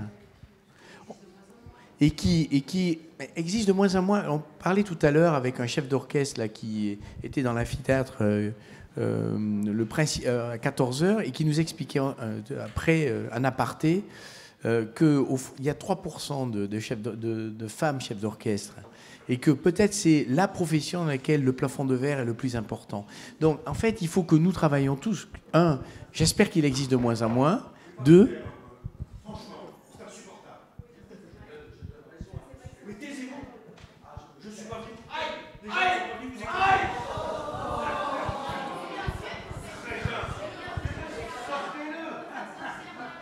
bon, enfin bref.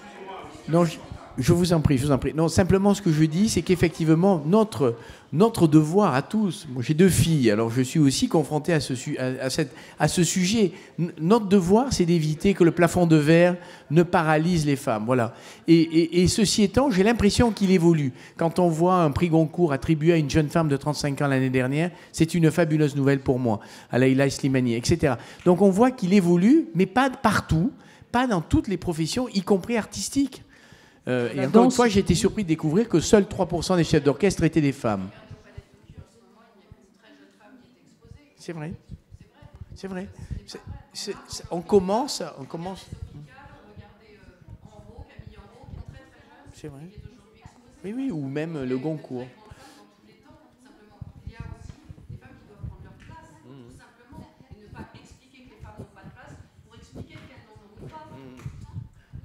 Il y a peut-être un plafond de verre quand même. Bon. De moins en moins. On a le temps pour une dernière. Pour signaler que mon voisin est le fils de Simone Veil, une grande femme silencieuse. Oui, mais ça n'oblige pas effectivement à entendre des perturbateurs qui pensent qu'ils sont les dinosaures de la Sorbonne venir perturber vos interventions et les filets d'or.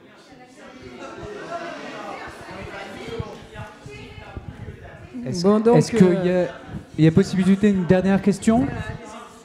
Alors, à vos risques et périls.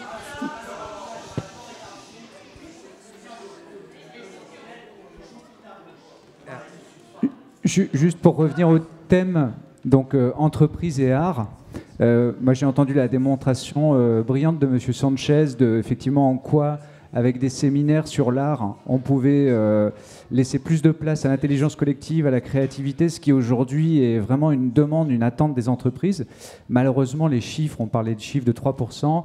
Il y a une étude Gallup qui a été faite sur 25 millions de salariés dans le monde qui révèle qu'à 90%, on serait désengagé dans l'entreprise. C'est-à-dire pour une personne qui a des bonnes idées, il y en a 3 qui lui tomberaient dessus en disant non, c'est pas possible, parce que si, parce que ça. Voilà, enfin bon, c'est... vous avez évoqué à juste titre le fait que FIV n'est pas tenu à rendre des comptes par rapport à des actionnaires, n'est pas coté en bourse. Du coup, quelle piste ou quel conseil on pourrait donner pour des entreprises ou des grands groupes qui justement ont du mal à faire ce chemin-là? Parce que je comprends bien que vous n'êtes certainement pas à 90% de désengagés chez FIV. Par contre, c'est le cas de quand même une grande majorité d'entreprises où effectivement il n'y a pas du tout de place à l'art, ou très peu. Et on n'a pas la même liberté de créativité, il n'y a pas autant de dépenses en recherche et innovation. Comment elles vont faire pour pouvoir, selon vous, quelles pistes vous pourriez donner pour que les choses se transforment dans ces organisations? Parce que je crois beaucoup à l'apport de l'art pour le monde de l'entreprise qui cherche aujourd'hui à enchanter le client, à développer une expérience incomparable pour le client. Et finalement, c'est ce qui se passe dans l'art, c'est qu'on cherche à toucher le client. Donc je pense que vous avez bien compris le truc. Le problème, c'est qu'il y a quand même beaucoup d'entreprises qui n'y vont pas du tout.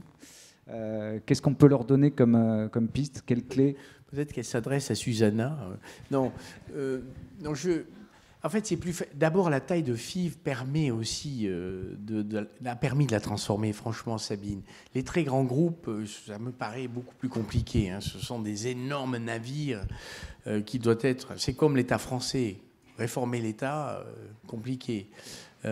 Bon, je ne dis pas que ce n'est pas possible, mais c'est compliqué. Donc, ma réponse serait probablement d'arriver déjà à faire prendre conscience à ces entreprises qu'elles seront d'autant plus fortes qu'elles donneront plus de pouvoir au terrain, qu'elles décentraliseront les responsabilités. Parce qu'à partir du moment où vous êtes près du terrain, tout devient plus facile. Quand vous êtes des énormes navires amiraux extraordinairement pyramidaux, où tout est centralisé, ça ne peut pas fonctionner. Moi, j'en ai l'intime conviction. Donc, même un grand groupe peut probablement se transformer à partir du moment où il prend conscience de la nécessité de décentraliser les responsabilités. De la même manière que l'État, me semble-t-il, sera plus efficace s'il se rapproche du terrain et s'il décentralise réellement ses moyens et qu'il donne aux régions les moyens, aux régions, aux départements, mais plutôt aux régions. De la même manière, je pense que c'est comme ça qu'on y arrivera, quand on arrivera à réformer ces grandes entreprises. Mais je vous avoue que je ne connais pas de l'intérieur le fonctionnement de ces grandes entreprises et que je suis très heureux que FIV échappe à toutes les contraintes que subissent ces grandes entreprises. Hein. Et encore une fois, pour moi, la principale des difficultés auxquelles sont confrontés ces géants, c'est la financiarisation du monde qui les entoure. Et avec cette espèce de dictature du court-termisme qui fait que tous les 3 mois, quand vous devez montrer que vos résultats progressent, je sais que chez FIF, ce n'est pas possible. Il y a des trimestres où nos résultats baissent. Comme on n'a aucun compte à rendre, sauf à nous-mêmes, et que par contre, on ne peut pas faire abstraction du fait qu'il faut qu'on gagne de l'argent, sinon un jour, on disparaîtra. Hein. On ne peut pas vivre au crochet de l'État ou de je ne sais qui. Il faut qu'on soit capable de générer des profits pour vivre. Mais au moins, on est libéré de cette contrainte du trimestre. Et ça, je pense qu'on a poussé trop loin le capitalisme et la finance. Le monde, la financiarisation du monde qui nous entoure est allée trop loin. Et je crois que même un chef d'entreprise comme moi en est convaincu, et je ne suis pas le seul. Donc il faudra qu'on arrive à se libérer. Mais on a tous notre mot à dire, parce qu'en fait, c'est à travers votre épargne qui est placée par des gens, votre épargne, qui s'investit dans les entreprises et qui impose ses retours. Donc on a aussi probablement collectivement notre mot à dire sur le fait qu'une entreprise n'est pas là pour générer tous les 3 mois des résultats en progression. Elle est là pour, dans la durée, générer des profits et trouver le bon équilibre entre satisfaction de ses clients, de ses actionnaires et de ses salariés. Et ça, une entreprise familiale dont les actionnaires sont des personnes physiques peut y arriver sans doute beaucoup plus facilement qu'un très grand groupe soumis à la contrainte de ces marchés. Et voilà. Bon, Frédéric, merci. Vous devriez être président du MEDEF. Président de MEDEF International, ce qui est très différent, c'est-à-dire que je projette, moi, les entreprises comme beaucoup de TE et de PME à l'étranger. Je pars au Mexique demain. Dans la délégation, j'ai 30 PME ETI, j'ai un grand groupe. On va faire connaître le Mexique à ces boîtes. Et ça, c'est fondamental parce que là, c'est transmettre l'expérience de FIV. C'est essayer de profiter de ces voyages pour communiquer ce qui a fait nos succès. On est très gros au Mexique aujourd'hui. On n'était rien au Mexique il y a 15 ans. Bon, voilà. C'est leur montrer que c'est possible. Mais encore une fois, à condition de mettre en œuvre tout ce que je vous disais, ces valeurs, cette notion de prise du risque.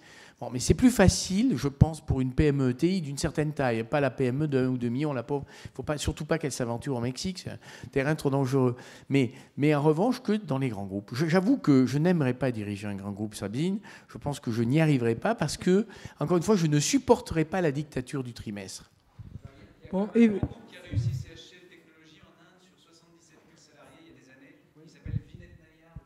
Oui, oui. Oui, c'est vrai, c'est vrai. Voilà, je crois qu'on a un peu dépassé. On va nous éteindre la lumière. Et vous, Angelin, votre prochain voyage Ça va être mon lit, je crois. C'est pareil. J'ai très peu dormi et voilà. Aujourd'hui, on parle d'entreprise agile. Je pense que l'agilité du danseur, l'agilité de l'artiste inspire. Et c'est là que le chemin peut être intéressant. De transmission entre l'artiste et l'entreprise. Il y a un vrai chemin à faire où l'artiste, par son agilité, qu'elle soit musicale, de danse, de peinture, peut inspirer et donc rendre plus humain ce monde de l'entreprise. Heureusement que notre ami est parti.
Oui, effectivement, c'est un sujet qu'on a un peu évoqué, mais je pense qu'on a préféré parler du fond des métiers de nos interlocuteurs.